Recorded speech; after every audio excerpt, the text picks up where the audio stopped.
पकड़ा और उसे ताबूत में फेंक दिया। जल्द ही ताबूत का ढक्कन उड़ गया और 10,000 जानवरों के पहाड़ के भगवान का हरे बालों वाला ज़ॉम्बी बाहर कूद गया। अपनी नजर में थोड़ा सा बदलाव करके झाओ फेंग ने मिडनाइट बेल कार्ड को कुचल दिया। टूटा हुआ कार्ड हरे धुंध के एक झोंके में बदल गया जो हरे बालों वाले ज़ॉम्बी के शरीर में फैल गया। हरे बालों वाला ज़ॉम्बी कांप रहा था, उसका चेहरा दर्द से मुड़ गया था। लेकिन जल्द ही हरे बालों वाला ज़ॉम्बी शांत हो गया, घूमा और चुपचाप झाओ फेंग को देखने लगा। उसी पल झाओ के दिल में एक एहसास था। ऐसा लग रहा था जैसे उसने इस हरे बालों वाले ज़ॉम्बी के साथ एक कनेक्शन बना लिया हो। वह एहसास किसी स्पिरिट बीस्ट को काबू में करने के बाद होने वाले एहसास जैसा था। झाओ फेंग की आंखें हल्की सी चमकीं। उसने रेशमी बर्फ के जाल में बेतहाशा संघर्ष कर रहे एज़्योर बुल पाइथन की ओर इशारा किया और फुसफुसाया, इसे मार डालो। हरे बालों वाले ज़ॉम्बी की आंखों में एक अजीब सी लाल रोशनी चमकी और जैसे ही वह मुड़ा, वह सीधे एज़्योर बुल पाइथन की ओर बढ़ गया। जैसे ही वह पास पहुंचने वाला था, उसने एक ऐसा मुक्का मारा जिससे एज़्योर बुल पाइथन का सिर टूट गया। काटना। खिलाड़ी झाओ फैंग को शुरुआती स्टेज के tier 8 boss azure bull python को मारने और 1,000,000,000 experience points, 100,000,000 true power points और 100,000,000 डिवाइन स्किल प्रोफिशिएंसी पाने के लिए बधाई। खिलाड़ी झाओ फेंग को दिव्य जानवर एज़्योर बुल ड्रैगन का ब्लडलाइन दुर्लभ पाने के लिए बधाई। खिलाड़ी झाओ फेंग को 8वें टियर का वाटर टाइप बीस्ट कोर पाने के लिए बधाई। एज़्योर बुल पाइथन को टुकड़े टुकड़े करने के बाद हरे बालों वाला ज़ॉम्बी आगे बढ़ा और झाओ फेंग के सामने फिर से आ गया। इस समय झाओ फेंग की आंखें आश्चर्य से भर गईं। हाँ, मुझे सोना मिल गया, मुझे सोना मिल गया। झाओ फेंग ने कभी उम्मीद नहीं की थी कि कॉर्प्सियन सेक्ट के बूढ़े आदमी के पास इतना खजाना होगा। लेकिन इस आइटम को कंट्रोल करने के लिए मिडनाइट बेल कार्ड की जरूरत होती है और मिडनाइट बेल कार्ड का ड्रॉप रेट बहुत कम होता है, जिससे बड़ी संख्या में हरे बालों वाले ज़ॉम्बी को काबू करना नामुमकिन हो जाता है, जैसे स्पिरिट बीस्ट्स को काबू करना। क्योंकि अगर वह इसे बना भी लेता है तो भी काफी मिडनाइट बेल कार्ड्स के बिना वह इसे कंट्रोल नहीं कर पाएगा। मुझे बस यह नहीं पता कि क्या लाशों से ज़ॉम्बी पैदा हो सकते हैं। झाओ फेंग की एक खूबी यह है कि वह अपने विचारों पर तुरंत काम कर लेता है। उसने एक लाश पकड़ी और उसे ताबूत में फेंक दिया। उसे हैरानी हुई कि लाशों से भी ज़ॉम्बी पैदा हो सकते हैं। हालांकि मरे हुए शरीर से पैदा हुए ज़ॉम्बी का लेवल जिंदा लोगों से पैदा हुए ज़ॉम्बी के मुकाबले बहुत कमजोर होता है। हालांकि झाओ फेंग को इसकी कोई परवाह नहीं थी। उनका कभी भी इन सैनिकों से पैदा हुए ज़ॉम्बी का इस्तेमाल करने का इरादा नहीं था। वे सब बहुत कमजोर हैं। उन्होंने बस उनका इस्तेमाल मिडनाइट बेल कार्ड्स स्वाइप करने के लिए किया। मिडनाइट बेल कार्ड का ड्रॉप रेट बहुत कम है। 20 से ज्यादा ज़ॉम्बी मारने के बाद झाओ फेंग सिर्फ एक ही कार्ड हासिल कर पाया। कुछ न होने से कुछ होना बेहतर है। लेकिन अभी सबसे जरूरी काम इस लड़ाई को खत्म करना है। मिडनाइट बेल कार्ड और भयानक ताबूत को हटाने के बाद झाओ फेंग की आंखें चमक उठीं और वह सिल्कवर्म और फायर स्केल गोल्डन पाइथन के साथ उस जगह की ओर दौड़ा जहां किंग झो लिंग था। मिस्ट बीस्ट्स की जन्मजात दिव्य शक्तियों के आशीर्वाद से 6 बड़े ग्रुप की सेनाएं लड़ाई की फॉर्मेशन बनाकर एक दूसरे से नहीं लड़ पा रही थीं। वे सिर्फ सफेद धुंध में भ्रम फैलाने वाले मिस्ट बीस्ट्स के खिलाफ चुपचाप लड़ सकते थे। नतीजा तो अंदाजा लगाया जा सकता था। धुंध के जानवरों की कभी न खत्म होने वाली सेना के लगातार हमले में 6 बड़ी सेनाओं को भारी नुकसान हुआ। बेशक धुंध वाले जानवर को भी भारी कीमत चुकानी पड़ी और उसका मुख्य शरीर भी बुरी तरह घायल हो गया क्योंकि सफेद धुंध धीरे धीरे कम हो गई। लेकिन जैसे ही सफेद धुंध धीरे धीरे छंटी और पहाड़ पर बिखरी लाशें दिखने लगी, युआन ली, जो अभी अभी पास की एक पहाड़ी चोटी पर भागा था, यह नजारा देखकर हैरान रह गया। खुशकिस्मती से मुझे मौका जल्दी दिख गया। अगर मैंने इस लड़ाई में हिस्सा लिया होता तो शायद मेरी सारी सेविंग्स एक पल में खत्म हो जाती। युआन ली बहुत खुश थी, लेकिन साथ ही उसे झो के राजा लिंग के लिए थोड़ा दुख भी हुआ। पहले तुम्हें उम्मीद की एक किरण दिखी थी, लेकिन तुमने उस बदमाश की बात मान ली। अब तुम शायद कब्र में एक कंकाल बन गए हो। लेकिन जैसे ही उसने बोलना खत्म किया, उसकी नजर अचानक तेज हो गई। अपनी नजर में वह धुंधला धुंधला देख सकता था कि एक आदमी लगातार लड़ाई में अपने आसपास के सैनिकों को निर्देश दे रहा है। वह आदमी कोई और नहीं बल्कि झो का राजा लिंग था। यह कैसे संभव है? वह अभी भी जीवित कैसे है? युआन ली बहुत हैरान था। लेकिन जिस बात ने उसे और भी ज्यादा चौंकाया वह अभी बाकी थी। 4 सेनाओं की संख्या में ज्यादा कमी नहीं आई, लेकिन 6 बड़ी ताकतों की सेनाओं को भारी नुकसान हुआ। ऐसा कैसे? युआन ली ने आंखें फाड़कर देखा, उसके चेहरे पर अविश्वास था। इस समय 6 बड़ी ताकतों की बची हुई सेनाएं डर गई थीं। भले ही कोहरा छंट गया था, लेकिन उन्होंने 4 सेनाओं के खिलाफ फिर से लड़ने की हिम्मत नहीं की और बिखरकर भाग गए। थोड़ी देर आराम करने के बाद चारों सेनाओं ने युद्ध का माल इकट्ठा करना शुरू कर दिया। इस सीन ने तुरंत युआन ली को जलन से भर दिया। वह वापस जाना चाहता था, लेकिन जैसे ही उसने एक कदम बढ़ाया, उसने दूर से झाओ फेंग को अपनी ओर दौड़ते हुए देखा। उसके पास 2 स्पिरिट बीस्ट थे जिनसे वह बहुत डर गया था। 8वीं रैंक का शुरुआती स्टेज, मिड स्टेज 8वां रैंक। युआन ली हैरान रह गया और उसे पछतावा होने लगा। धत तेरे की, अगर मुझे पता होता कि इस आदमी के पास ऐसा ट्रम्प कार्ड है तो अगर वह मुझे मार भी देता तो भी मैं पीछे नहीं हटता। लेकिन अब इस बारे में कुछ भी करने में बहुत देर हो चुकी है। गुस्से और पछतावे से भरे दिल के साथ युआन ली चुपचाप हिडन सोल्जर वैली में गायब हो गया। किसी को पता भी नहीं चला। इसके बारे में क्या ख्याल है? झाओ फांगफेई आया और झो के राजा लिंग से पूछा। जब झो के राजा लिंग ने झाओ फेंग के पास 2 8वें दर्जे के स्पिरिट बीस्ट को देखा तो उसका इज्जत वाला चेहरा और गहरा हो गया। सिर्फ उसने ही नहीं बल्कि चारों सेनाओं में हर किसी ने झाओ फेंग के साथ झो के राजा लिंग जैसा ही इज्जत से पेश आया। मेरे मालिक को रिपोर्ट कर रहा हूँ, हमारी सेना ने 50,000 लोगों के सिर काट दिए हैं और 4 सेनाओं को 2,000 नुकसान हुआ है। झाओ फेंग ने भौहें चढ़ाई। भले ही 2,000 लोग मारे गए या घायल हुए और 50,000 लोगों के सिर काट दिए गए, लेकिन इससे उन्हें ज्यादा खुशी नहीं हुई। आखिरकार चारों सेनाओं में कुल मिलाकर सिर्फ 20,000 लोग थे और उनमें से 10वां हिस्सा एक साथ खोना पहले से ही एक बहुत बड़ा झटका था। अभी भी बहुत ज्यादा लोग घायल हैं। मेरे पास कुछ ठीक करने वाली गोलियां हैं। बाद में उन्हें भाइयों में बांट देना। घायलों को बचाना पक्का करना। झाओ फेंग ने राजा झो लिंग को एक स्टोरेज रिंग दी जिसमें ज्यादातर गोलियां भरी हुई थीं, जिन्हें उसने स्नो रीजन एम्पायर के अंडरग्राउंड महल से लूटा था। हाँ, झो के राजा लिंग ने सम्मान से सिर हिलाया। इसके अलावा मैं इन सभी लाशों को अपनी स्टोरेज रिंग में रखूंगा, मेरे पास इनका बहुत बड़ा इस्तेमाल है। झो के राजा लिंग को झाओ फेंग की अजीब रिक्वेस्ट पर कोई एतराज नहीं था। जैसे ही वह मुड़ा, उसने चारों सेनाओं के सदस्यों को इसे पूरा करने का आदेश दिया।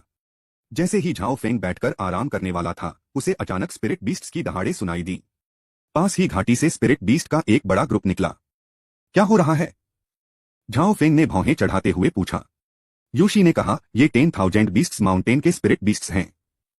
स्पिरिट बीस्ट्स को कंट्रोल करने वाले के मारे जाने के बाद ये स्पिरिट बीस्ट्स बिना सिर वाली मक्खियां बन गईं, जो बिना किसी मकसद के इधर उधर भाग रही थीं। ओह! झाओ फेंग ने अपनी आंखें थोड़ी सिकोड़ी, एक पल के लिए देखा और फिर अचानक उसके होठों पर मुस्कान आ गई। गोल्डन पाइथन, लिटिल यून, मेरे साथ आओ। देखो मैं इन आवारा स्पिरिट बीस्ट्स को कैसे काबू करता हूं। अध्याय 322, एक बड़ी फसल। झाओ फेंग ज्यादा देर तक नहीं गया। आधे दिन बाद वह स्पिरिट बीस्ट्स के एक बड़े ग्रुप के साथ लौटा। उसके पास सिर्फ 2 स्पिरिट बीस्ट्स बचे थे। आपने उन सबको काबू में कर लिया। यह देखकर यूशी ने अपनी चोटों की परवाह नहीं की और जल्दी से उठकर बैठ गई और बहुत हैरान होकर झाओ फांग को देखा और एक सवाल पूछा। हाँ, कैसे? तुमने यह कैसे किया? मैंने कहा, मेरे पीछे आओ और तुम ऐशो आराम की जिंदगी जियोगे और शायद तुम्हारे पास मादा जानवर भी हो। और फिर वे सब आ गईं। यूशी ने आंखें घुमाई, वह चुप हो गई। वह जानती थी कि झाओ फेंग बकवास कर रहा है। अगर स्पिरिट बीस्ट को वश में करना सच में इतना आसान होता तो बीस्ट को वश में करने वाले ग्रुप शायद बहुत पहले ही दुनिया पर छा गए होते। क्या आप मेरी बुद्धि का अपमान कर रहे हैं? अरे, तुम्हारी चोट कैसी है? वह मरेगा नहीं, लेकिन वह आधे महीने तक स्पिरिट एरे सेट नहीं कर पाएगा। तो फिर आपको अच्छे से आराम करना चाहिए। अगर आपको किसी चीज की जरूरत हो तो बस मुझे बता देना और मैं आपकी शारीरिक और मानसिक जरूरतों को पूरा करने की पूरी कोशिश करूंगा। चले जाओ। शायद इसलिए कि उसे इतना बड़ा फायदा मिला था, इस समय झाओ फेंग का मूड 6 शब्दों में बताया जा सकता था, बहुत उत्साहित और बहुत खुश। वह अंदर से बाहर तक एक शानदार आभा बिखेरता था, एकदम बहुत ज्यादा चमकदार। हम आम लोग आज सचमुच खुश हैं। माउंट 10,000 बीस्ट्स सच में मेरी लकी जगह है। इसने मुझे एक साथ 5,000 से ज्यादा बैटल पेट्स भेजे हैं। हालांकि उनमें से ज्यादातर सिर्फ चौथे या 5वें टियर के हैं, लेकिन इतने सारे बैटल पेट्स भविष्य में जब हम गोल्डन डिवाइन बुल से लड़ेंगे तो बहुत मदद करेंगे। झाओ फेंग की आंखें उम्मीद से भर गईं। इन 5,000 स्पिरिट बीस्ट को काबू करना ज्यादा मुश्किल नहीं था, क्योंकि उन्हें पहले भी दबाया जा चुका था, इसलिए वे दोबारा दबाए जाने का ज्यादा विरोध नहीं कर पा रहे थे।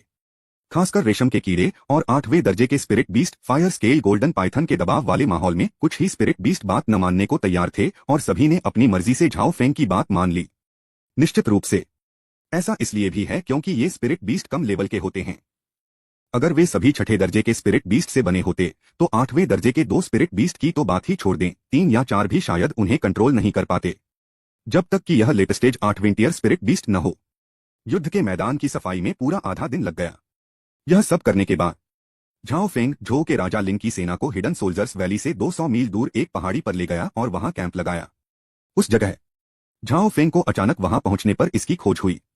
यहां ज्यादा पुराने जानवर नहीं हैं, जिससे यह एक बड़ी सेना के लिए कैंप लगाने के लिए सही जगह है। झो के राजा लिंग ने कभी भी झाओ फेंग के आदेशों की अवहेलना नहीं की। थोड़ी देर आराम करने के बाद सेना फिर से चल पड़ी, उस घाटी को छोड़कर जिसने उन्हें लगभग खत्म कर दिया था। 7 दिन बाद अचानक नीले कपड़े पहने 4 या 5 लोग हिडन सोल्जर वैली में दिखाई दिए। लीडर 20 साल की एक महिला थी, लंबी और सुंदर। औरत की भौहों के बीच 8 पत्ते गोल घेरे में लगे थे। ये पत्ते बहुत रहस्यमयी थे, जिनसे क्रिस्टल हरे रंग की रोशनी निकल रही थी और उनमें से इतनी तेज जान निकल रही थी कि लोग उनके पास जाना चाहते थे। लेकिन उस औरत का एक्सप्रेशन बहुत ठंडा था और उसके पूरे शरीर से एक अलगपन झलक रहा था जिससे लोग दूर ही रहे। बड़ी लड़ाई खत्म हुए कम से कम 3 दिन हो गए हैं और हवा में खून की बदबू कुछ कम हो गई है। लेकिन इतनी ज्यादा मात्रा में खून यहाँ इकट्ठा होने के लिए उस दिन की लड़ाई में कम से कम 1 लाख लोग शामिल रहे होंगे। जैसे ही वह बोल रही थी, आगे चल रही महिला मुड़ी और अपने पीछे खड़े एक आदमी को देखा जिसकी भौहों के बीच 7 पत्ते थे। मूवू, इन्वेस्टिगेशन कैसी चल रही है? म्यूवो के चेहरे पर एक अजीब सा भाव आ गया। जो कहना है सीधे सीधे कहो, गोलमोल बातें मत करो, उस ठंडी औरत ने भौहें चढ़ाते हुए कहा। मैं ग्रेट रुइंस फॉरेस्ट में झील के बीच में बने छोटे से आइलैंड पर गया था। आइलैंड गायब हो गया है, लेकिन मैंने अपने कबीले की सीक्रेट टेक्निक का इस्तेमाल करके आइलैंड के पास के पेड़ों से बात की और एक मैसेज मिला। जिस आदमी ने गोल्डन बुल को मारा था वह स्नो रीजन एम्पायर से नहीं था, न ही वह किसी और फोर्स से था, बल्कि वह एक मार्शल एम्परर था जो कुछ समय पहले ही 5 एलिमेंट्स रुइंस रियल में आया था। सम्राट वू, क्या आपको पक्का यकीन है? ठंडी औरत अचानक मुड़ी और म्यू वू को घूरते हुए पूछा। पहले तो मुझे भी यकीन नहीं हुआ। गोल्डन बुल एक late stage 7th year spirit beast है और उसकी नसों में एक डिवाइन बुल का खून बह रहा है। मार्शल एम्परर तो छोड़ ही दीजिए, एक आम मार्शल सेंट भी उसे नहीं मार पाएगा। लेकिन अपनी इन्वेस्टिगेशन के बाद मुझे पता चला कि उस समय उसका कल्टीवेशन लेवल सच में एक मार्शल एम्परर जैसा था। म्यूवू ने अपनी जांच पर हैरान होकर मुस्कुराते हुए कहा। मार्शल सम्राट होते हुए भी मार्शल संत के बराबर गोल्डन बुल को मार पाना एक ऐसी उपलब्धि है जो कबीले में बहुत कम लोग कर पाते हैं। Martial emperor? ठंडी औरत ने खुद से धीरे से पूछा। उसके चेहरे पर बहुत हैरानी थी। अगर वह मार्शल एम्परर था तो आखिर में वह गोल्डन डिवाइन ऑक्स के पीछा से कैसे बच निकला? हालांकि एक मार्शल सम्राट के लिए एक मार्शल संत के बराबर एक सुनहरे बैल को मारना थोड़ा मुश्किल है, फिर भी जब तक टैक्टिक्स पूरी हो तब तक उसे खत्म करना मुमकिन है। लेकिन सम्राट वू के लिए उस दिव्य जानवर के पीछा से बचना न केवल मुश्किल था बल्कि पूरी तरह से उम्मीद से परे था। पूरी ताकत के सामने सारी तरकीबें और चालें बेकार हैं। तथापि झाओ फेंग नाम के उस आदमी ने सच में ऐसा किया जिससे वे हैरान रह गए। हमें यह पता नहीं चला, लेकिन ग्रेट रुइंस फॉरेस्ट के कुछ पुराने पेड़ों से मिले फीडबैक के अनुसार उस दिन 2 दिव्य जानवरों की दुनिया को तबाह करने वाली आभा को महसूस करने के अलावा उन्होंने एक हल्का सा जगह का उतार चढ़ाव भी महसूस किया। क्या ऐसा हो सकता है कि झाओ फेंग नाम का यह आदमी भी स्पेशल एबिलिटी यूजर हो? ठंडी औरत की आंखों में अजीब सा भाव और गहरा हो गया। बाद में वह स्नो रीजन एम्पायर गया और 7वें राजकुमार जू वुहेन को मार डाला। उसके बाद golden divine bull snow region में आया और सीधे स्नो रीजन एम्पायर को खत्म कर दिया। बाद में उसने हिडन सोल्जर वैली में आने के लिए अपनी स्पेशल एबिलिटीज का इस्तेमाल किया। इन बातों को ध्यान से सुनने के बाद उस बेरहम औरत ने हिडन सोल्जर वैली में एक बहुत बड़े पुराने पेड़ को देखा। वह पेड़ के पास आई और आदर से उसे प्रणाम किया। फिर उसने अपनी उंगली काट ली और हरे खून की एक बूंद बहकर उस पुराने पेड़ पर टपक गई। वह पुराना पेड़ तुरंत और भी हरा भरा हो गया और उसमें जान भर गई। एक ही समय पर जैसे ही पुराने पेड़ के पत्ते कांपने लगे, उन पर झूठी तस्वीरें उलझ गईं। करीब से देखने पर ये झूठी तस्वीरें उस दिन झाओ फांग की 6 बड़ी ताकतों के खिलाफ हुई जबरदस्त लड़ाई के सीन के अलावा और कुछ नहीं थीं। यह वही है। वह सच में यहां आया था, म्यूवू ने कहा। यह आदमी पूरी तरह से युद्धोन्मादी है, वह जहां भी जाता है तबाही लाता है। भयंकर लड़ाइयों के सीन दिखाते हुए मनगढ़ंत तस्वीरों को चमकते हुए देखकर म्यूवू ने आह भरी। क्या तुम उन 6 लोगों को जानते हो? उस ठंडी औरत ने उन 6 लोगों की ओर इशारा करते हुए पूछा जो उस परछाई में चमक रहे थे। मूवू ने कहा, ऐसा लगता है कि यह स्नोफील्ड एम्पायर के पास है, जहां 6 लगभग 7वीं टियर की सेनाओं के लीडरों के पास एक स्टार मार्शल सेंट की साधना है। क्या आपको पक्का यकीन है कि गोल्डन बुल को मारने वाले का नाम झाओ फेंग था और उस समय उसका कल्टीवेशन लेवल सिर्फ एक स्टार मार्शल एम्परर था? यह बिल्कुल सच है। मैंने इसे बार बार चेक किया है। क्या गड़बड़ है? म्यूवू ने हैरानी से पूछा। कुछ नहीं। ठंडी औरत ने अपना सिर हिलाया, लेकिन उसकी आंखें हल्की सी झपक गईं। पूरा वीडियो चलने के बाद म्यूवू ने पूछा, बिंग किंग, आगे तुम्हारा क्या प्लान है? अपने कबीले को मैसेज भेजो और अंदर से ऑर्डर का इंतजार करो, उस ठंडी औरत ने कहा। अध्याय 323 वुड क्लैन का निमंत्रण। मुक्षु ने हाल ही में कहा। एक अजीब और अनोखी बात हुई। कुछ 8वीं रैंक की सेनाएं और यहां तक कि लगभग 7वीं रैंक की सेनाएं भी बिना किसी निशान के गायब हो गई हैं। इनमें से ज्यादातर लोगों के पास लेट स्टेज मार्शल एम्परर से लेकर हाफ सेंट तक का कल्टीवेशन लेवल था। हालांकि कठिन साधना के लिए एकांत में रहने के दौरान वह चुपचाप गायब हो गए। सुनसान जगह पर लड़ाई के कोई निशान नहीं थे। ऐसा नहीं लगता कि उसे मारा गया, बल्कि ऐसा लगता है कि वह खुद ही चला गया। इन सभी लापता लोगों के पास कम से कम 6 स्टार मार्शल सम्राट के बराबर साधना का स्तर था। कुछ लोगों ने शुरू में माना कि यह सिर्फ एक अलग घटना थी, लेकिन जब 6 स्टार मार्शल एम्परर के गायब होने की उथल पुथल स्नोफील्ड एम्पायर के 10 लाख मील के दायरे में फैल गई तो सभी को मामले की गंभीरता का एहसास हुआ। इससे भी ज्यादा गंभीर बात यह है कि इस सब के पीछे का मास्टरमाइंड रुकने का नाम नहीं ले रहा है। 6 स्टार मार्शल सम्राटों का गायब होना जारी है। कुछ समय के लिए बड़े पंथों में घबराहट फैल गई और कुछ पंथों ने बाहरी दुनिया से अपना संपर्क काटने के लिए सीधे पहाड़ को बंद करने वाली बनावट को एक्टिवेट कर दिया। कुछ संप्रदाय भी हैं, वह सीधे 5 स्टार खंडहर क्षेत्र से निकल गया। उदाहरण के लिए तियानहे तलवार संप्रदाय। झाओ फेंग ने शुरू में तियानहे तलवार संप्रदाय को एक ही झटके में खत्म करने और तियानहे की 7 तलवारें वापस लेने का प्लान बनाया था। यह ध्यान देने वाली बात है कि 7 तलवारों के इस कॉम्बिनेशन को 100 मिलियन सुप्रीम कॉइन्स में बदला जा सकता है। अचानक इतनी दूर आने के बाद भी उन्हें कुछ नहीं मिला। धत तेरे की, तू बहुत तेज है, पर तू भाग तो सकता है पर छिप नहीं सकता। मैं देरसवेर तुझसे हिसाब बराबर कर लूंगा। झाओ फेंग बहुत नाराज था। तियानहे स्वॉर्ड सेक्ट के आसपास के कई 8वें रैंक के सेक्ट के सभी पैट्रियार्क को ज़ॉम्बी में बदलने के बाद ही उसका गुस्सा थोड़ा कम हुआ। पिछले 10 दिनों में मेरा सामना कम से कम 80 या 100 मार्शल एम्परर्स से हुआ है, जिनमें से ज्यादातर कम से कम 7 स्टार मार्शल एम्परर्स हैं। झाओ फेंग अपनी हाल की कमाई का हिसाब लगा रहा था। मैंने मरे हुए लोगों की अनगिनत लाशों से लगभग 1000 मिडनाइट बेल कार्ड्स जमा किए हैं। मैंने अब तक उनमें से 10वां हिस्सा इस्तेमाल किया है। मुझे इस समय का इस्तेमाल बाकी 900 स्लॉट भरने के लिए करना है। 7 स्टार मार्शल एम्परर एक बार कैटलाइज होने पर हरे बालों वाले ज़ॉम्बी में बदल जाएगा। वह तुरंत 1 स्टार मार्शल संत में बदल गया। झाओ फेंग का लक्ष्य एक ज़ॉम्बी सेना बनाना है। मार्शल सेंट लेवल पर 1000 हरे बालों वाले ज़ॉम्बी, भले ही वे एक बार में गोल्डन डिवाइन बुल को न हरा पाएं, उसे मुश्किल में डालने के लिए काफी होंगे। हे।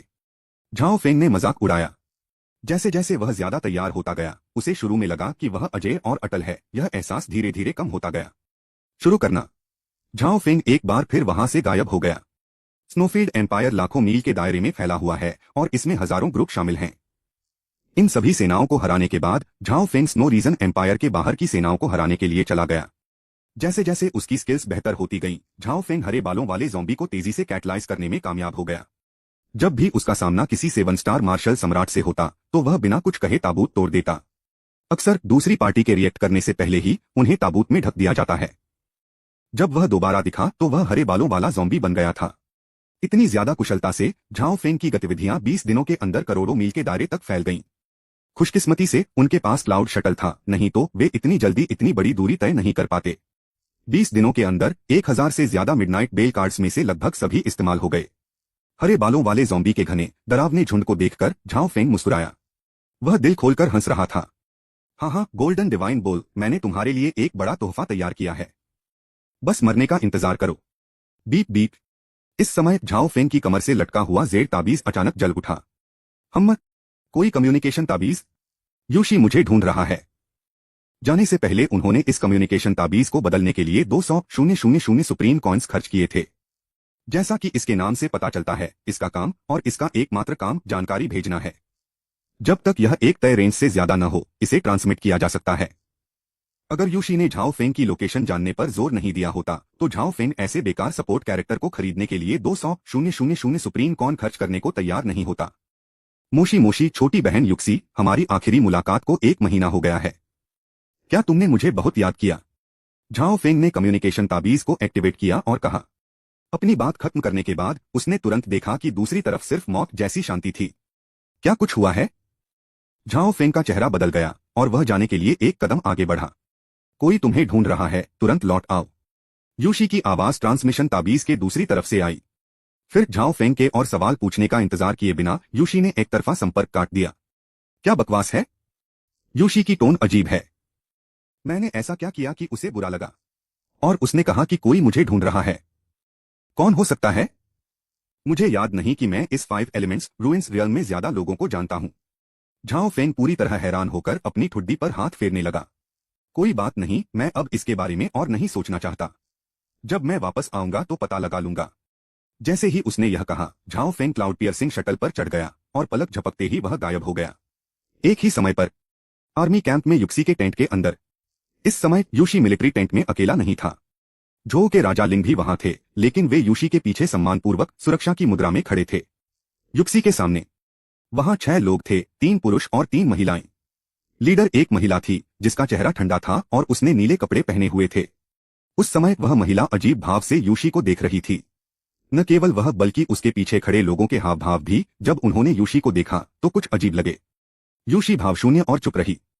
उसने मन ही मन झाओ फेंग को बेरहमी से कोसा, धत तेरे की झाओ फेंग, इस जरूरी मौके पर उसे इतनी गुस्ताखी क्यों करनी पड़ी, और उन वुड क्लैन के कमीनों ने यह सुन लिया। मैं फिर कभी किसी का सामना कैसे कर पाऊंगा। मैदान पर माहौल बहुत अजीब था। अहम वुड क्लैन के दोस्तों, मेरे मालिक थोड़ी देर में वापस आ जाएंगे।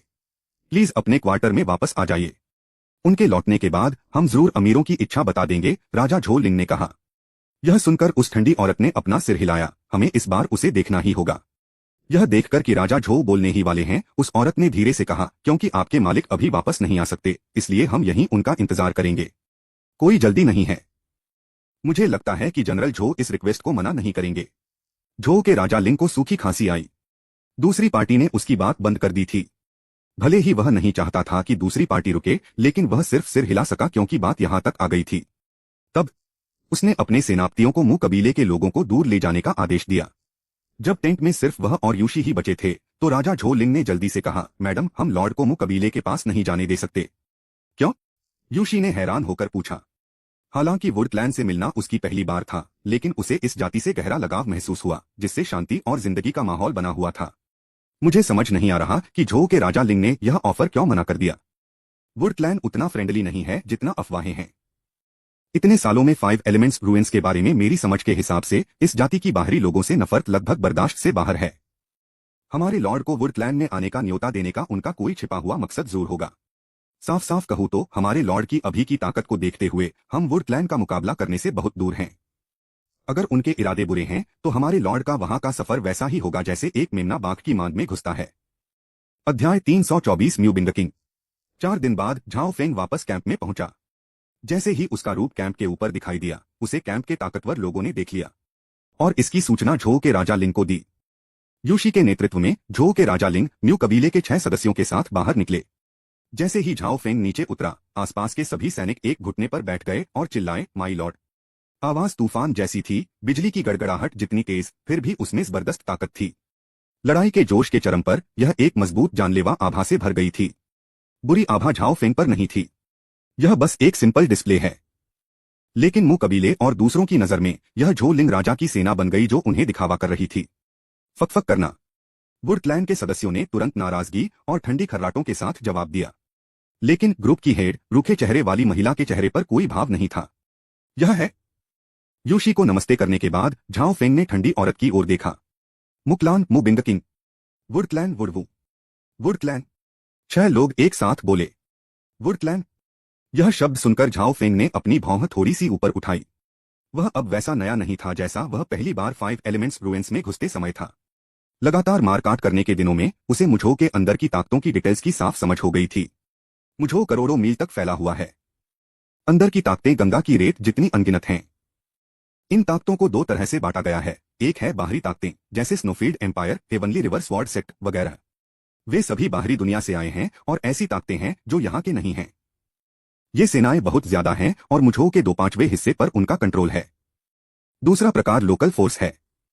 अनगिनत बाहरी ताकतों की तुलना में लोकल ताकतें काफी बोरिंग और अकेली लगती हैं, क्योंकि वहां केवल एक ही लोकल पावर है। वह वुड क्लैन हमारे ठीक सामने है।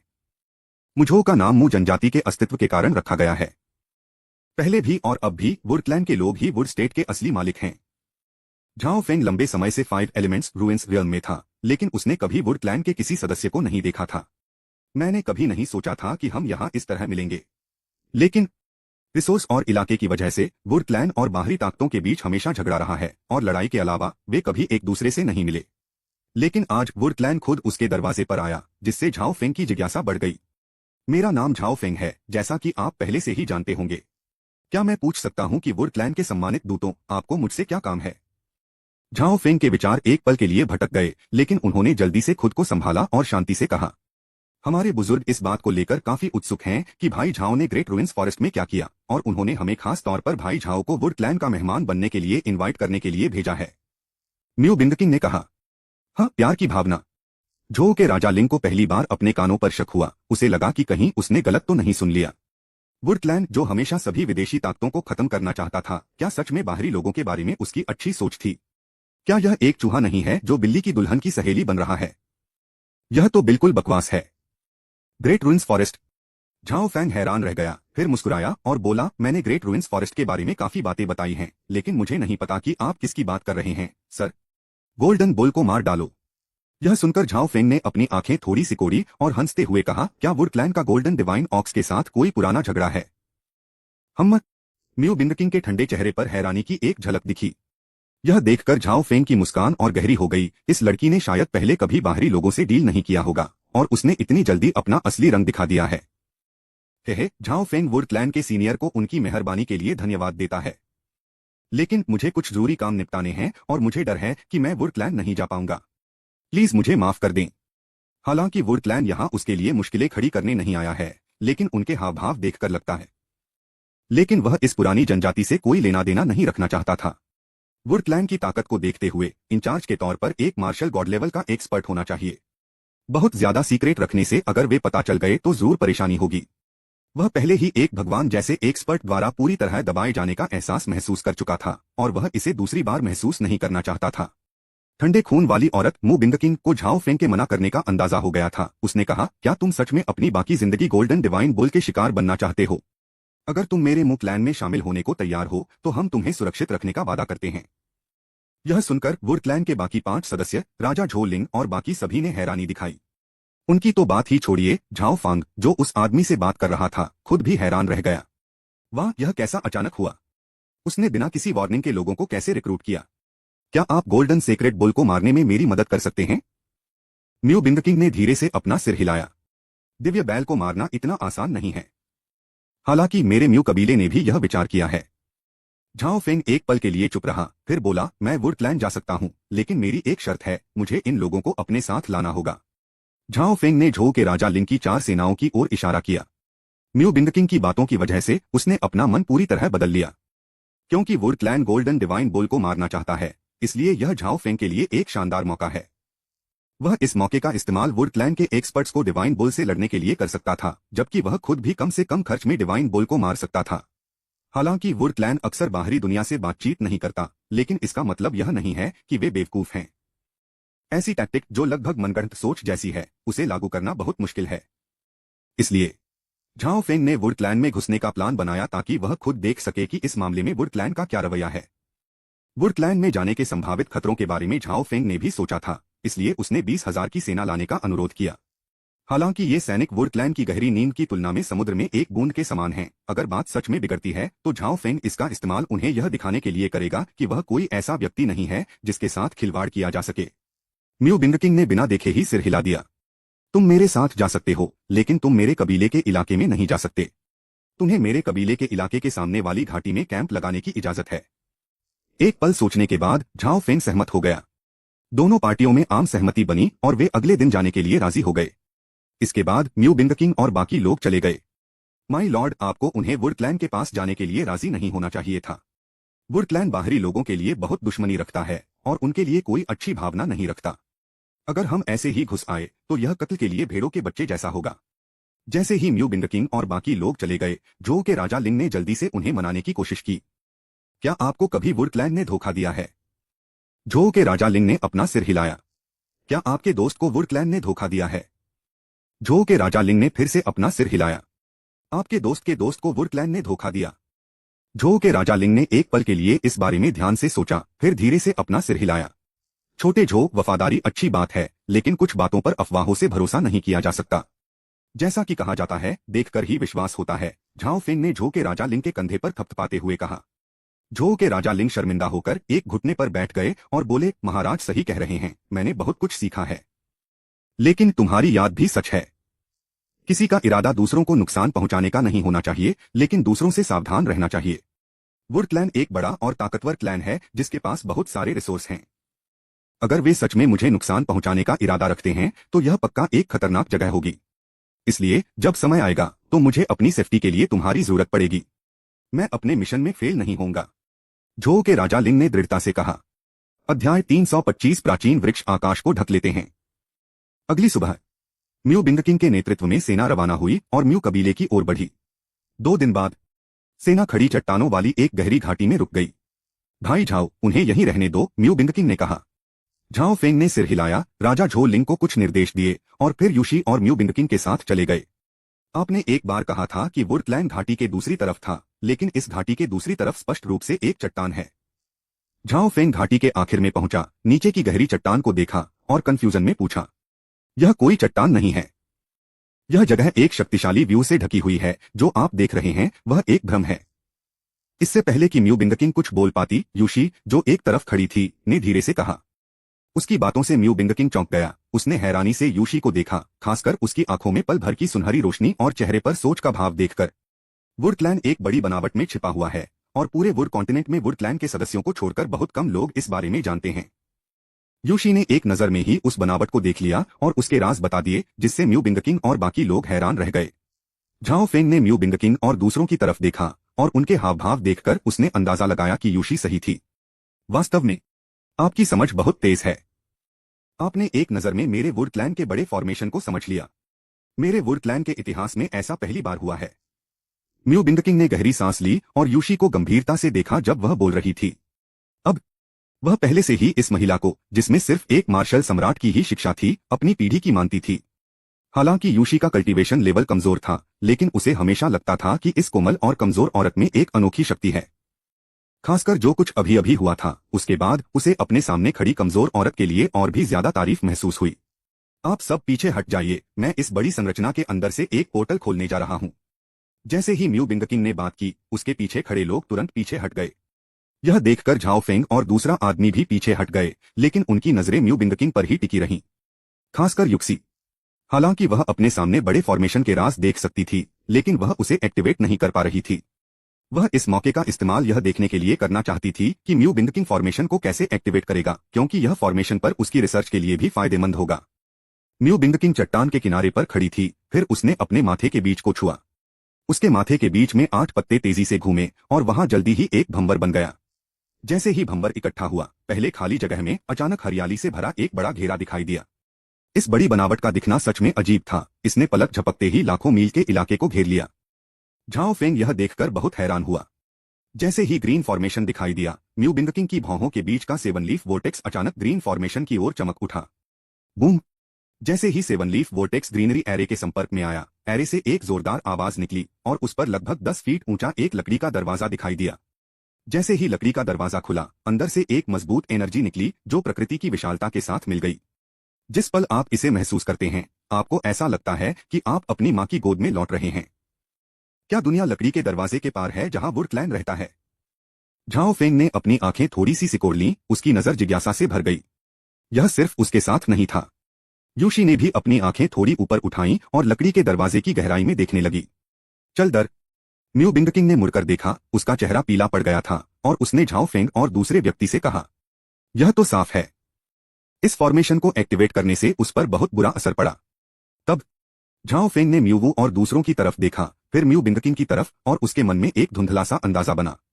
क्या ऐसा हो सकता है कि सिर्फ वुड क्लैन के वे सदस्य जो 8 पत्तियों वाले स्टेज पर पहुंच गए हैं, क्लैन के प्रोटेक्टिव फॉर्मेशन को खुद से एक्टिवेट कर सकते हैं?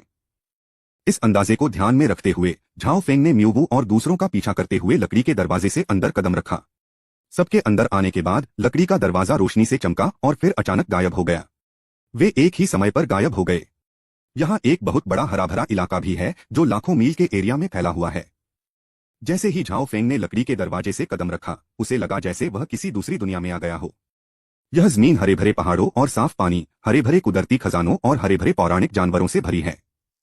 ठीक वैसा इस दुनिया में हरा रंग हमेशा की खास बात है। झाओ फैन ने हैरानी से चारों ओर देखा, जैसे कोई देहाती पहली बार दुनिया देख रहा हो।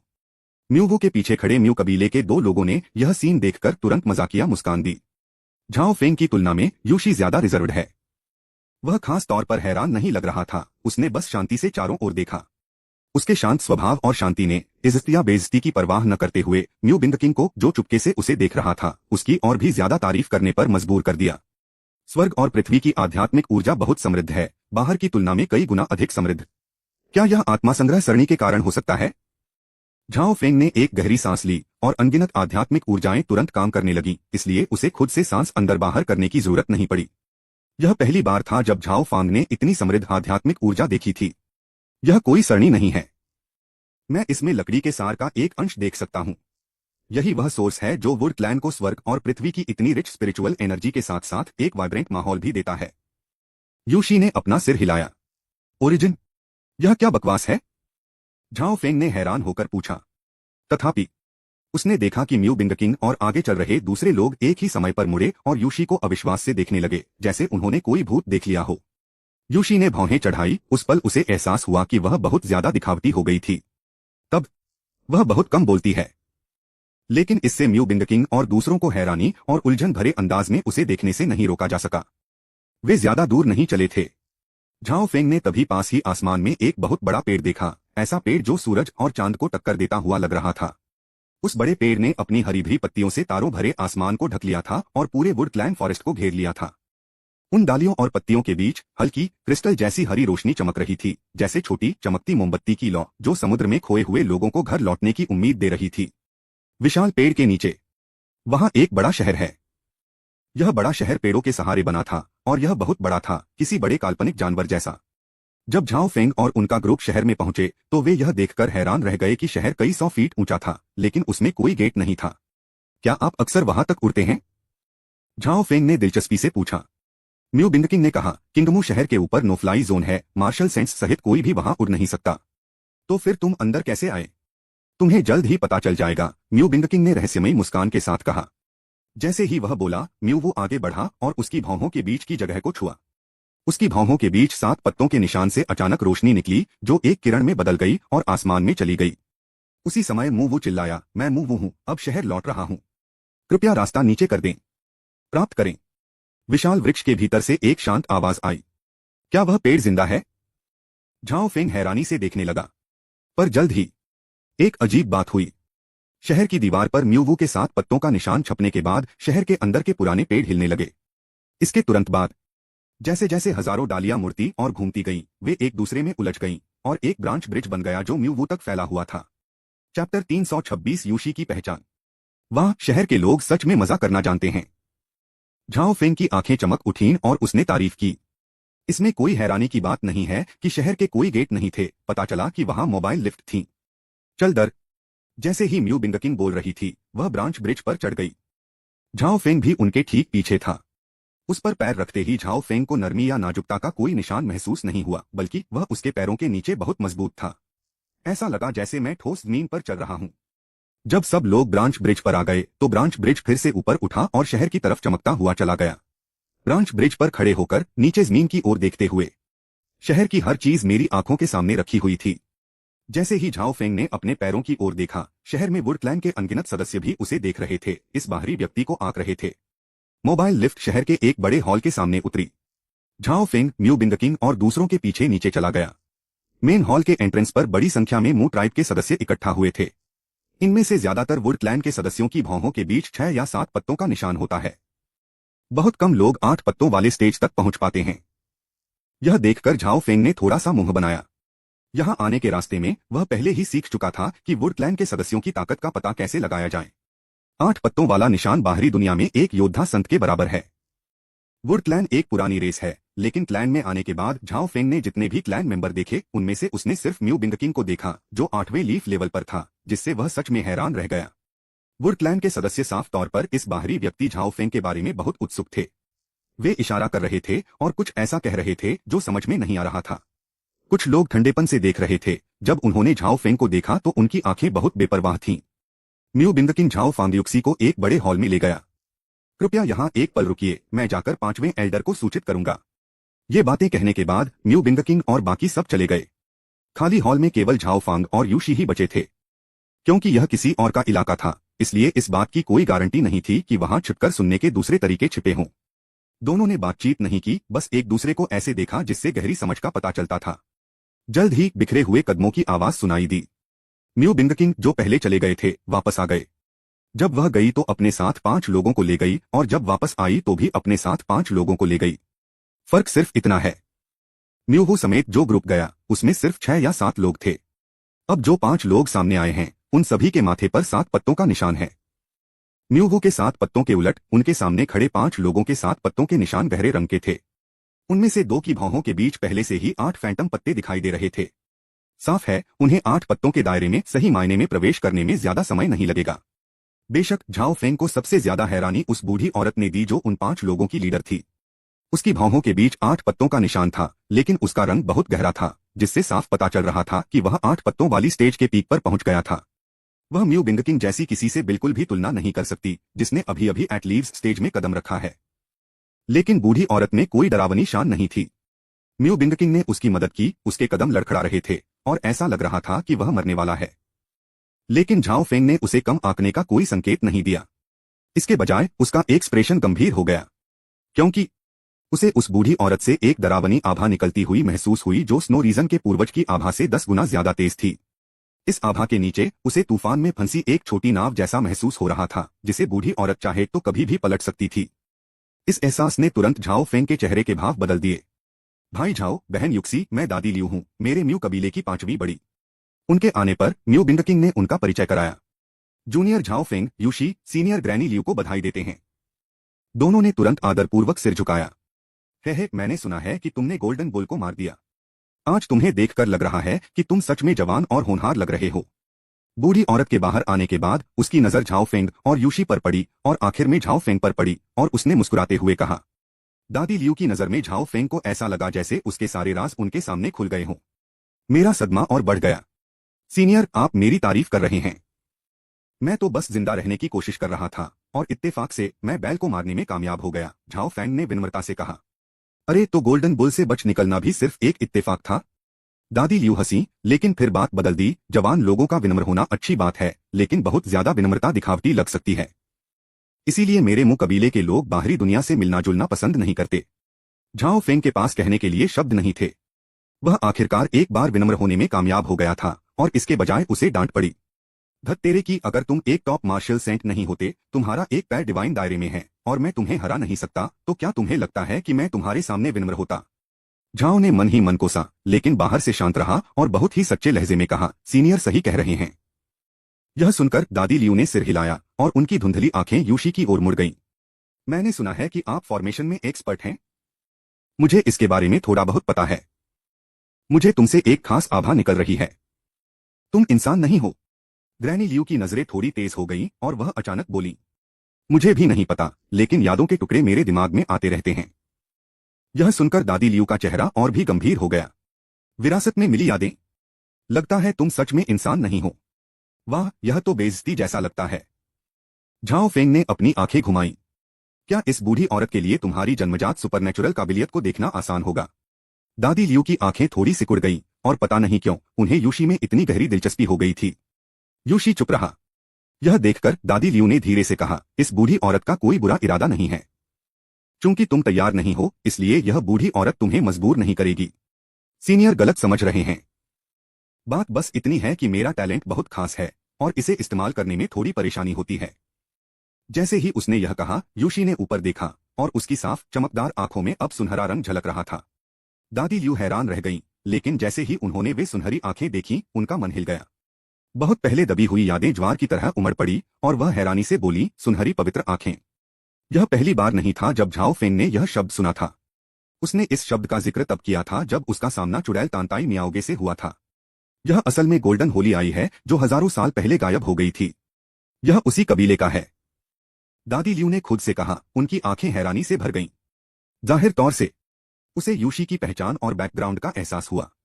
प्लीज मुझे समझाइए सीनियर। यूशी ने अपनी सुनहरी पवित्र आंखें फैलाईं और दादी लियू को पूरी ईमानदारी से देखा।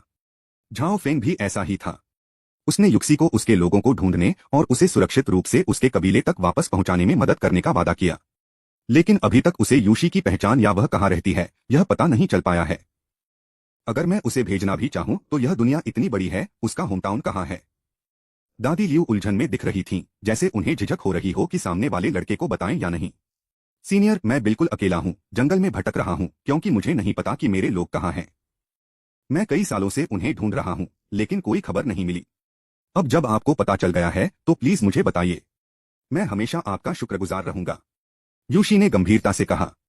दादी लियू ने यूशी को देखा, उनकी आंखों में और भी मुश्किल भावनाएं भरी थीं। फिर उन्होंने धीरे से आह भरी, खैर, मेरे और तुम्हारे खानदान का पहले कुछ इतिहास रहा होगा। यह किस्मत की बात है कि हम यहाँ मिले, क्योंकि तुम जानना चाहते हो तो यह बूढ़ी औरत तुम्हें बताएगी। अध्याय 327 10 महान स्वर्णिम कुल। पुराने जमाने में सभी तरह की नस्लें एक साथ रहती थीं। उनमें से 10 गोल्डन एंशिएंट क्लैन सबसे ज्यादा पूजनीय हैं। 10 गोल्डन एंशिएंट क्लैन ने कई जगहों पर राज किया और कभी इस दुनिया के मालिक थे। लेकिन बाद में इंसान 10 गोल्डन एंशिएंट क्लैन के क्रूर राज से नाखुश हो गए और चुपके से दूसरी जातियों के साथ मिलकर पुराने जमाने का पहला बड़ा मुसीबत का युद्ध शुरू कर दिया। उस युद्ध के बाद 10 गोल्डन एंशिएंट क्लैन धूमकेतु की तरह गिर गए और दुनिया ने उन्हें जल्दी ही भुला दिया और वे दुनिया में गायब हो गए। हालांकि इंसान ने इसके बारे में बहुत कुछ लिखा और दावा किया कि उसने 10 पुरानी सुनहरी जातियों को खत्म कर दिया है, लेकिन बूढ़ी औरत जानती है कि यह नामुमकिन है। 10 पुराने सुनहरे कुलों में से हर एक के पास स्वर्ग को हराने वाली ताकतें हैं और वे बहुत ताकतवर हैं, जिससे उन्हें मारना बहुत मुश्किल है। बिल्कुल आपके गोल्डन आई कबीले की तरह उनकी जन्मजात क्षमता भ्रम को पार करने की है। वे दुनिया के सभी भ्रमों को पार कर सकते हैं, चाहे वह कोई रोक हो, कोई व्यवस्था हो या फिर स्वर्ग और पृथ्वी के नियम हो, वे एक नजर में उन्हें पार कर सकते हैं। लेकिन उस समय लड़ाई सच में बहुत जोरदार थी। 10 सुनहरे पुराने कबीले जो कभी बहुत ऊंचे और ताकतवर थे, सच में बहुत ज्यादा नुकसान में थे। भले ही वे पूरी तरह खत्म नहीं हुए थे, लेकिन अब वे मुश्किल से जिंदा हैं और अपनी पुरानी शान कभी वापस नहीं पा सके हैं। अगर आप अपने कबीले के लोगों को ढूंढना चाहते हैं तो आप किल द रेन पर जाकर देख सकते हैं। दादी लियू इतना कहकर वहीं रुक गईं। यह सुनकर म्यू बिंगकिंग बहुत हैरान हुई, क्योंकि उसने पहली बार 10 महान स्वर्ण प्राचीन कुलों के बारे में अफवाहें सुनी थीं। यह एक सुपर रेस है जो उनके वुडलैंड से भी ज्यादा पुरानी और महान है। लेकिन उन्हें यह देखकर बहुत हैरानी हुई कि उनके सामने खड़ी नाजुक सी दिखने वाली लड़की असल में एक पुराने खानदान की वंशज थी। साथ ही यूशी के आने पर उसे जो झटका लगा था, उससे उसे कुछ राहत मिली। सुनहरी पवित्र आंख सभी भ्रमों को देख सकती है। जाहिर है यह झुंड उनकी आंखों से छिप नहीं सकता। एक ही समय पर नतीजतन झाओ फेंग की टास्क लिस्ट में कुछ बदलाव हुए। मिशन युक्सी को घर ले जाना। मिशन का मकसद उस ग्रुप का पता लगाना जहां युक्सी है और उसे सुरक्षित वापस ले जाना। Mission level S. Mission prompt boundary breaker को मार डालो। मिशन रिवॉर्ड पता नहीं। यूशी एक पल के लिए चुप रहा, फिर उसने दादी लियू को प्रणाम किया और कहा, थैंक यू सीनियर। हाँ, अच्छा होगा कि आपकी पहचान बाहर वालों को पता न चले, नहीं तो वे आपको पाने और आपकी जन्मजात सुपरनेचुरल काबिलियत छीनने की हर कोशिश करेंगे। जब दादी लियू बोल रही थीं, तो उन्होंने झाओ फेंग की तरफ लगभग अनजाने में ही देखा। मिशन का नोटिफिकेशन मिलने की खुशी में डूबे झाओ फेंग पहले तो थोड़ा हैरान हुए और फिर उनके चेहरे पर कुछ उदासी छा गई। इस बूढ़ी औरत का क्या मतलब है? झगड़ा करवाने की कोशिश कर रही है? क्या तुम्हें लगता है कि मैं उस तरह का इंसान हूं? धत तेरे की, मैंने सच में तुम पर गलत भरोसा किया। अगर झाओ फेंग की ताकत दादी लियू से इतनी कम नहीं होती तो वह जरूर उनकी नाक की ओर इशारा करता और उन्हें जोर से गाली देता। याद दिलाने के लिए धन्यवाद दादी लियू, लेकिन मुझे लगता है कि वह मुझे कोई नुकसान नहीं पहुंचाएगा। यूशी धीरे से हंसी, उसका चेहरा पहले से ही शांत था। दादी लियू ने बिना कुछ कहे मुस्कुरा दिया और बात आगे नहीं बढ़ाई। दादी लियू के उकसाने की वजह से झाओ फेंग के मन में उस बूढ़ी औरत के लिए अच्छी भावनाएं नहीं थीं और उसने उसे छोड़ने के बारे में भी सोचा। उन्होंने यूशी से एक नजर मिलाई और फिर कहा, अगर आगे कोई इंस्ट्रक्शन नहीं है सीनियर तो मैं चलता हूं। यह ट्रिप काफी फायदेमंद रही। सबसे पहले मुझे मशहूर वुडलैंड देखने को मिला, जिससे मेरी थोड़ी सी जिज्ञासा शांत हुई। दूसरी बात और सबसे जरूरी बात, हमें रेन क्रीक के लोगों के बारे में जानकारी लेनी थी। यह झाओ फेंग के लिए एक बहुत बड़ी सफलता थी। क्या तुम जानना नहीं चाहते कि इस बूढ़ी औरत ने तुम्हें यहाँ क्यों बुलाया है? दादी लियू ने मुस्कुराते हुए कहा। उसकी बातों से झाओ फेंग थोड़ा रुका जब वह पीछे हट रहा था और उसने तुरंत ग्रैनी लियू की तरफ देखा। जैसे जैसे लोग बड़े होते हैं उनका ध्यान कम होता जाता है और बातचीत टॉपिक से भटक जाती है। ठीक है, चलिए मेन पॉइंट पर वापस आते हैं। जैसे ही वह बोल रही थी, दादी लियू ने झाओ फेंग की तरफ देखा और पूछा, युवक, जब तुमने गोल्डन बुल को मारा था तो क्या तुमने कोई फल का पेड़ देखा था जिस पर सेलेस्टियल लीची उगती है? मैंने देखा। झाओ फेंग ने यह बात नहीं छिपाई। उसे इसे छिपाने का कोई मतलब नहीं है, क्योंकि दादी लियू ने यह सवाल पूछा था, इसका मतलब है कि उन्हें पहले से ही पता था। क्या आप जानते हैं कि वह जादुई पेड़ कहां से आया? झाओ फेंग ने अपना सिर हिलाया और मन ही मन सोचा, इसका मुझसे क्या लेना देना है कि यह कहां से आया है? यह मेरे वुडलैंड का है, दादी लियू ने हर शब्द को साफ साफ बोलते हुए कहा। जैसे ही उसने कहा, उसके चेहरे का अच्छा और शांत एक्सप्रेशन पूरी तरह से गायब हो गया। उसकी जगह एक ठंडापन और नफरत ने ले ली। 1000 साल पहले जब वह सुनहरा दिव्य बैल अभी भी 8वें दर्जे का सुनहरा पवित्र बैल था, तो उसके दुश्मन उसका शिकार कर रहे थे और गलती से वह वुडलैंड के इलाके में भटक गया था। उसे हमारे वुडलैंड के पूर्वजों में से एक ने बचाया था।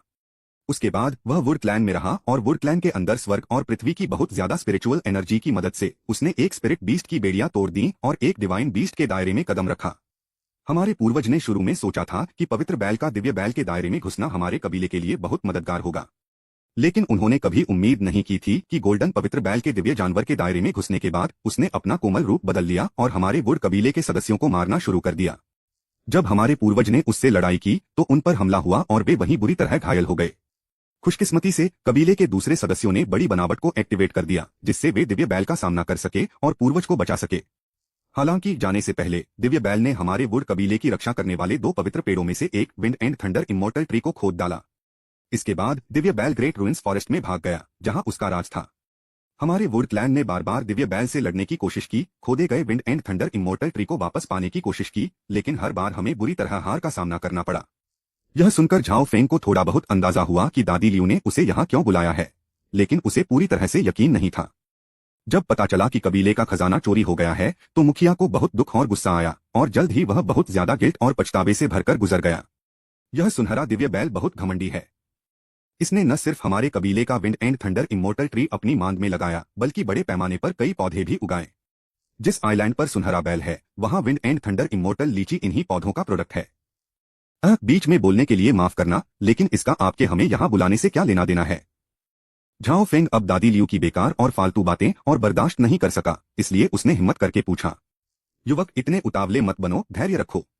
दादी लियू ने झाओ फेंग को नाराजगी से देखा। वह बोलना जारी रखना चाहती थी, लेकिन उसने पाया कि झाओ फेंग के बीच में टोकने के बाद जो शब्द उसे कहने थे वे बिना किसी निशान के गायब हो गए थे। उसने अपना मुंह खोला, लेकिन आखिर में एक ठंडी सांस ली जिससे उसका कहानी सुनाने का सेशन खत्म हो गया। मैंने सुना है कि आप स्पेस के रहस्यों के एक्सपर्ट हैं, इसलिए मैंने आपको इस उम्मीद में यहाँ बुलाया है कि आप एक बार फिर गोल्डन डिवाइन बुल की मांद में जा सकें। इससे पहले कि दादी लियू अपनी बात खत्म कर पाती, झाओ फेंग जल्दी से खड़ा हुआ और हाथ हिलाते हुए बोला, सीनियर, आपकी मेहरबानी से मैं सम्मानित महसूस कर रहा हूँ, लेकिन मैं सिर्फ एक मार्शल एम्परर हूँ। मैं पिछली बार किस्मत से बच निकला था। इसके अलावा वह जानवर पहले से ही मुझसे बहुत नफरत करता है। अगर वह दोबारा आया तो शायद वह तुरंत उस जगह पर कब्जा कर लेगा। उस समय भले ही मैं बहुत ज्यादा किस्मत वाला हो, फिर भी मैं बर्बाद हो जाऊंगा। दादी लियू ने त्योरियां चढ़ाई। हमारे वुड क्लैन ने आपकी मदद मांगी थी, इसलिए जाहिर है हम तैयार थे। बेफिक्र रहें, wood clan golden divine ox की मांद में आपकी सुरक्षित एंट्री पक्का करेगा। हम आपसे ज्यादा कुछ नहीं मांगते, हम आपसे wind and thunder immortal tree वापस लाने की उम्मीद नहीं करते, लेकिन प्लीज इसे गोल्डन डिवाइन ऑक्स पर मत छोड़िए। इसे हमारे लिए खत्म कर दीजिए। यह सुनकर झाओ फेंग कड़वी मुस्कान के साथ मुस्कुराया, लेकिन उसने मन ही मन यह तय कर लिया कि वह किसी भी महिला को आसानी से नाराज नहीं करेगा। यह औरत बदला लेते समय एक आदमी से भी ज्यादा बेरहम हो सकती है। यह साफ था कि पवित्र पेड़ ही कबीले की रक्षा करता था, लेकिन बदला लेने के लिए वे इसे गोल्डन डिवाइन ऑक्स के लिए छोड़ने के बजाय नष्ट करना ज्यादा पसंद करेंगे। आपको जानने की जरूरत है, वह कोई साधारण पेड़ नहीं था। इसके बजाय यह एक दिव्य पेड़ है जो स्वर्ग और पृथ्वी का सार है और इसमें बहुत ज्यादा शक्ति है जो इसे किसी भी दिव्य चीज से कहीं ज्यादा कीमती बनाता है। अध्याय 328 असफल गठबंधन और रणनीतियां। वे सोने के दिव्य बैल को छोड़ने के बजाय अमर वृक्ष को नष्ट करना पसंद करेंगे। इससे यह भी पता चलता है कि वुड क्लैन के लोगों में गोल्डन डिवाइन बुल के लिए कितनी गहरी नफरत है। अचानक झाओ का दिल धड़कने लगा। Senior, wind and thunder immortal tree स्वर्ग और पृथ्वी का एक दुर्लभ खजाना है और वुड क्लैन का भी खजाना है। क्या इसे इस तरह नष्ट करना दुख की बात नहीं होगी? मेरे पास दोनों दुनियाओं का सबसे अच्छा पाने का एक तरीका है और यह पक्का करना है कि इमोर्टल ट्री को सुरक्षित रूप से वुड क्लैन को वापस किया जा सके। ओह, कौन सा तरीका? दादी लियू का चेहरा बदल गया जब उन्होंने झाओ फेंग को देखा। बैल को मार डालो। झाओ फेंग के कहे 2 आसान शब्दों में जबरदस्त जानलेवा माहौल था। दादी लियू हैरान रह गईं, फिर उनका चेहरा काला पड़ गया और उन्होंने ठंडी आवाज में कहा, अगर यह तरीका काम करता है तो क्या आपको लगता है कि मेरे वुड क्लैन को अभी भी wind and thunder immortal tree को नष्ट करने की जरूरत है? शायद वह सच में गुस्से में था, क्योंकि झाओ फेंग को लगा कि जैसे ही दादी लियू ने बोलना खत्म किया, आसमान से बहुत तेज दबाव जैसे ऊंचे पहाड़ टूटकर नीचे गिरे।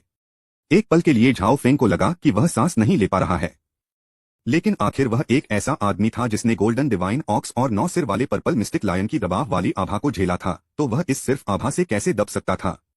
वह खाली भाव से दादी लियू को देखता रहा। झाओ फेंग के परफॉर्मेंस ने ग्रैनी लियू को हैरान कर दिया, जिन्होंने मतलब से कहा, गोल्डन डिवाइन ऑक्स से तुम्हारा बचना पूरी तरह से किस्मत की वजह से नहीं था।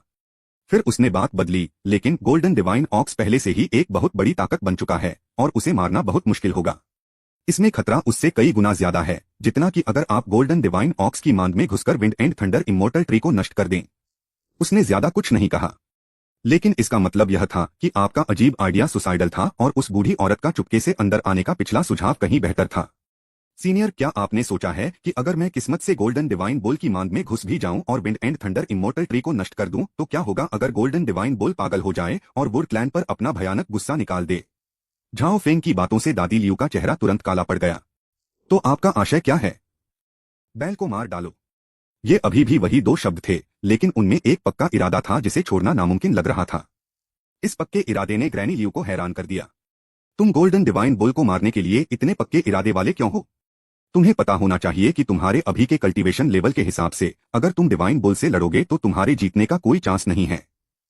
अगर आप डिवाइन ऑक्स को खत्म करने के लिए मेरे वुड क्लैन का इस्तेमाल करना चाहते हैं तो इस बूढ़ी औरत को आपको यह बताते हुए दुख हो रहा है कि वुड क्लैन सेलेस्टियल प्लांट से लड़ने के बजाय उसे हमेशा के लिए खोना पसंद करेगा। यह सुनकर झाओ फेंग ऊपर से तो शांत रहा, लेकिन अंदर ही अंदर उसने अपना सिर हिला दिया। वुड क्लैन शायद गोल्डन डिवाइन बुल से डर गया है और उनमें जवाबी हमला करने की हिम्मत भी नहीं है। वास्तव में सच में ऐसा ही है। 1000 साल पहले जब वुड क्लैन अपनी ताकत के पीक पर था तब 2 9 लीफ पूर्वज और लगभग 100 8 लीफ क्लैन मेंबर थे। 7 लीफ क्लैन के हजारों सदस्य हैं और 6 लीफ और 5 लीफ क्लैन के अनगिनत सदस्य हैं। यह सचमुच देखने लायक नजारा था। लेकिन फूल 100 दिन तक नहीं खिलते और लोग 1000 दिन तक अच्छे नहीं रहते। जब से गोल्डन डिवाइन बुल डिवाइन जानवरों की कैटेगरी में आया और वुड क्लैन के अमर पेड़ को खोदा तब से गुस्से में वुड क्लैन ने अपनी सारी ताकत डिवाइन बुल को खत्म करने में लगा दी है। आखिर में दिव्य बैल को मारने के बजाय उन्होंने कबीले के इकलौते 9 पत्ती वाले पूर्वज को भी खो दिया। एक और 9 पत्ती वाला पूर्वज भी घायल हो गया और कभी न खत्म होने वाली नींद में सो गया। 8 पत्ती वाले कबीले को भी भारी नुकसान हुआ। अब भी वुड क्लैन की सबसे बड़ी फाइटिंग फोर्स में 8 लीफ क्लैन के 20 से भी कम सदस्य हैं। वुड कबीले के पास यही आखिरी दौलत थी। अब जब वुड क्लैन कमजोर हो रहा है तो वे अपने डिफेंसिव फॉर्मेशन में छिपे हुए हैं। ठीक होने के अलावा उनके पास एक और प्लान है कि वे गोल्डन डिवाइन बुल के बदले की कार्रवाई से बचें। आखिरकार उनके कुल में अब कोई 9 पत्तों वाला पूर्वज नहीं है जो दिव्य बैल का मुकाबला कर सके। जैसे जैसे समय बीतता गया दिव्य बैल और भी ताकतवर होता गया और वुड कबीले ने उसे मारने का विचार छोड़ दिया।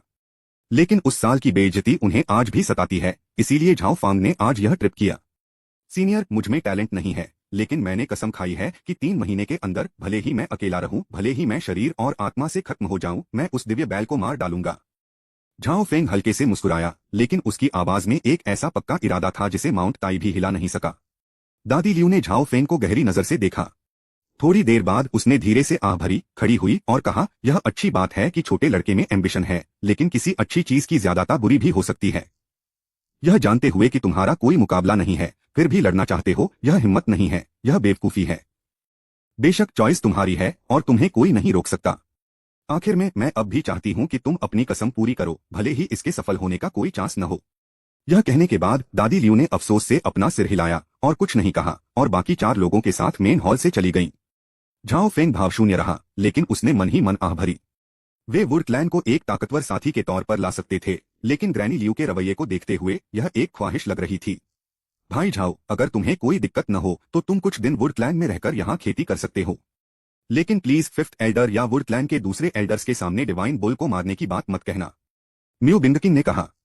हालांकि उस समय दादी लियू झाओ फेंग पर नहीं हंसी, लेकिन यह साफ है उसका रिएक्शन सबसे बड़ा मजाक था। उन्होंने झाओ फेंग का उसकी काबिलियत को ज्यादा आंकने और घमंड के लिए मजाक उड़ाया। क्या चींटी सोचती है कि वह हाथी को हिला सकती है? यह पूरी तरह से भ्रम है। झाओ फेंग ने इस तरह के मजाक के साथ बहस नहीं की। बहस करने के बजाय उसने अपने कामों से उनके मुंह पर तमाचा मारना पसंद किया। दादी लियू को गायब होते देखकर झाओ फेंग ने धीरे से आह भरी। वह जानता था कि दोनों पक्षों के बीच यह छोटी सी मुलाकात बुरी तरह खत्म हुई थी। हमें अंदर बुलाने के लिए धन्यवाद मिस म्यू, लेकिन हमें कुछ जरूरी काम निपटाने हैं और हम यहां और नहीं रुकेंगे। प्लीज हमें बाहर तक छोड़ दें मिस म्यू। झाओ फेंग ने ऊपर देखा और मुस्कुराया।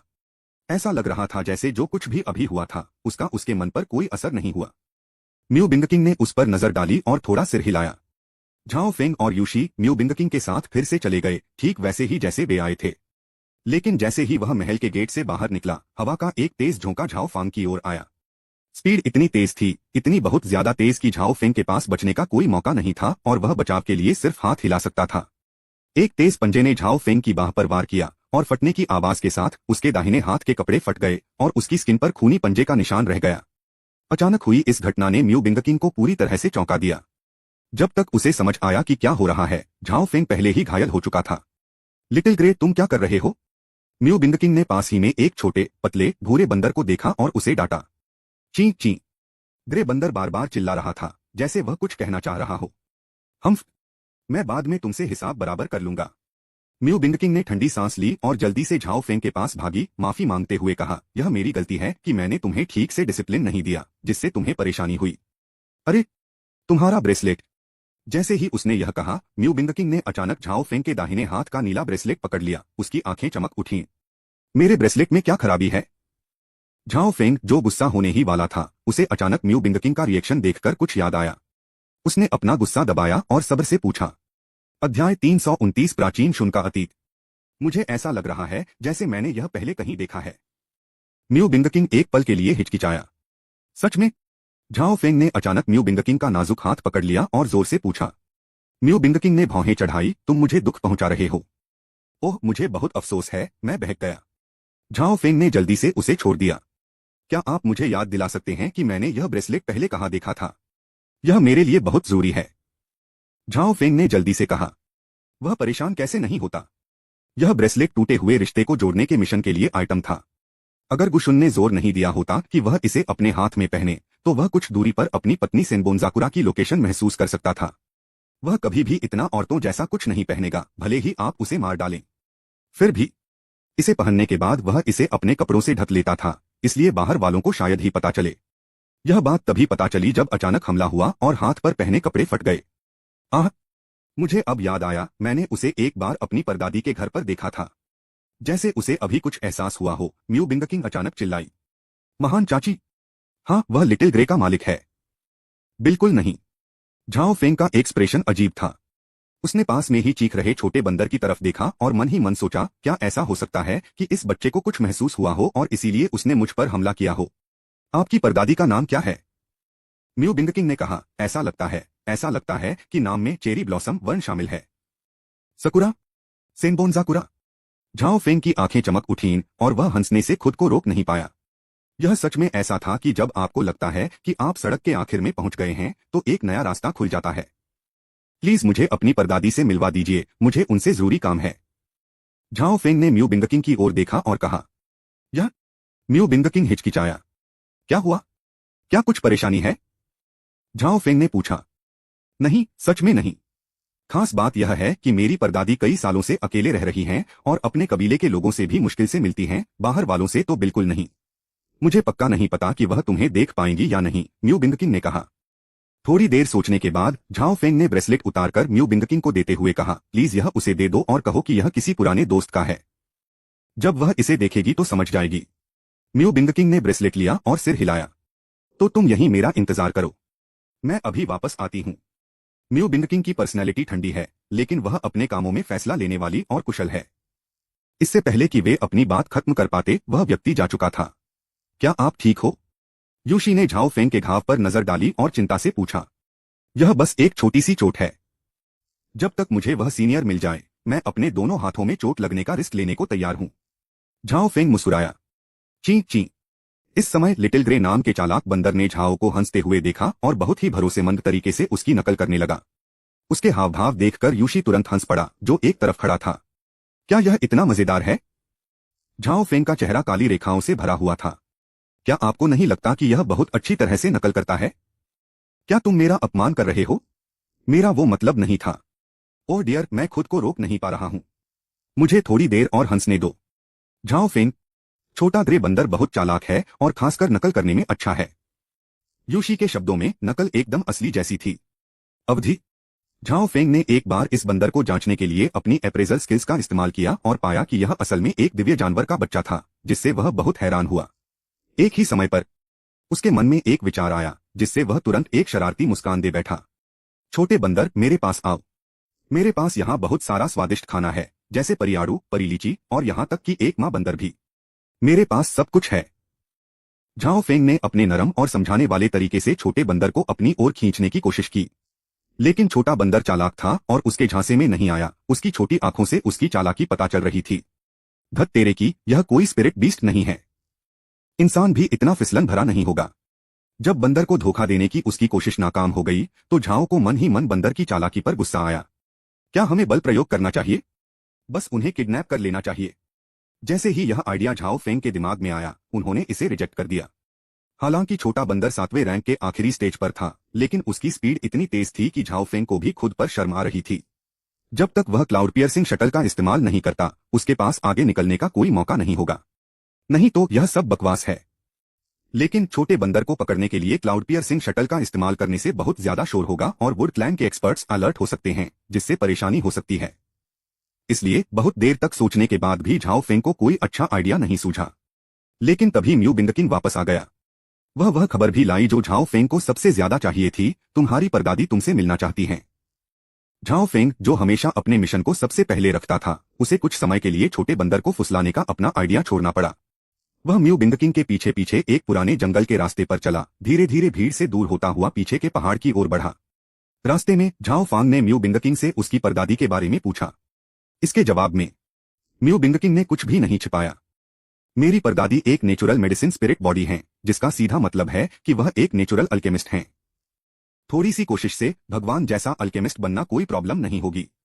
इस तरह की फिजिक बहुत खास है। मेरे वुड क्लैन में भी लगभग 1000 सालों में मेरी ग्रेट आंटी जैसा सिर्फ एक ही इंसान हुआ है। मेरी परदादी ने कबीले की बड़ी उम्मीदों को निराश नहीं किया। जब उनकी भौहों के बीच 7 पत्ते जमा हुए तो वह जुआन लेवल की अल्केमिस्ट बन गईं। वह उस समय हमारे वुड कबीले की युवा पीढ़ी में नंबर 1 अल्केमिस्ट थीं।